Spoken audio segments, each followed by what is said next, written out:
Yine de 90 lira.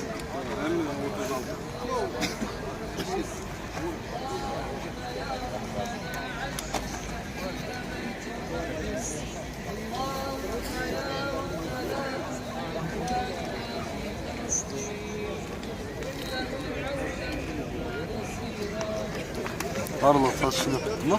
Ha? Arlık taş yine var mı? Ya. Cümlezge barganda tasımız yok etti. Nereye geç atam diyor. Atanız değil mi? Ha, o vatko ben. Bugün mü gitmiyor?